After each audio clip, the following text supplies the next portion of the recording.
దేవుని గ్రంథములు ఎలాగున రాయబడి ఉన్నది, మన అతిక్రమ క్రియలను బట్టి అతడు గాయపరచబడెను, మన దోషముల బట్టి అతడు నలుగగొట్టబడెను, మన సమాధానార్థమైన శిక్ష యావత్తును ఆయన మీద మోపబడెను అని యేసు క్రీస్తు వారు పొందిన శిలువ మరణమును గూర్చి దేవుని గ్రంథము సాక్ష్యమిస్తుందండి.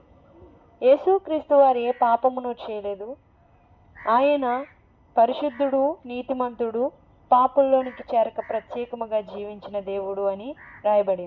మరి ఎందుకు అంత ఘోరముగా ఆయన హింసను పొంది మరణించి ఉన్నాడనగా, తన పిల్లలమైన మనందరమును దేవుడు అనుగ్రహించు మహిమను పొందుకోలేక దేవుని రాజ్యమునకు దూరస్తులుగాను పాపమును చేసి మనందరమును త్రోవ తప్పిన స్థితిలో ఉండి ఉండగా, ఆయన మనల్ని ప్రేమించి మనకు రావాల్సిన శిక్ష యావత్తును ఆయన భరించి పరలోక రాజ్యమును ఇచ్చుట కొరకే లేఖనాల ప్రకారముగా మరణించి ఉన్నారు, సమాధి చేయబడి ఉన్నారు, తిరిగి 3వ దినాన లేచి ఉన్నారండి.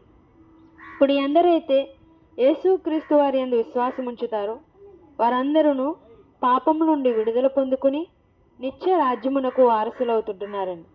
ఇది ఉచితముగా దొరుకుతున్నదండి. గనుక ఇదే మిక్కిలి అనుకూలమైన సమయము, ఇదే రక్షణ దినము.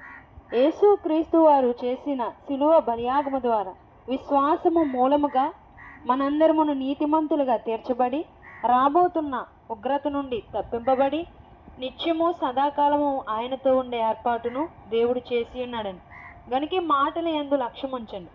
కులమని కానీ, మతమని కానీ, ప్రాంతీయ భేదాలని ఈ మాటలకు ఆపాదించకండి.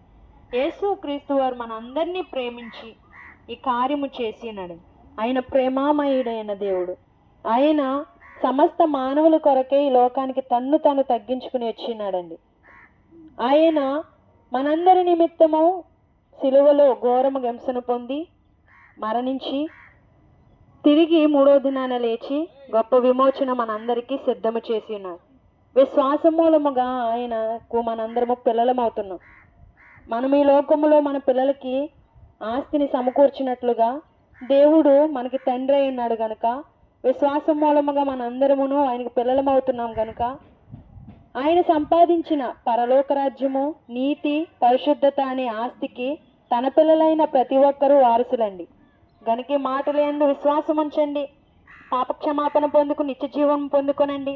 దేవుడు మిమ్ములను మీ కుటుంబములను దీవించును గాక. ఆమేన్.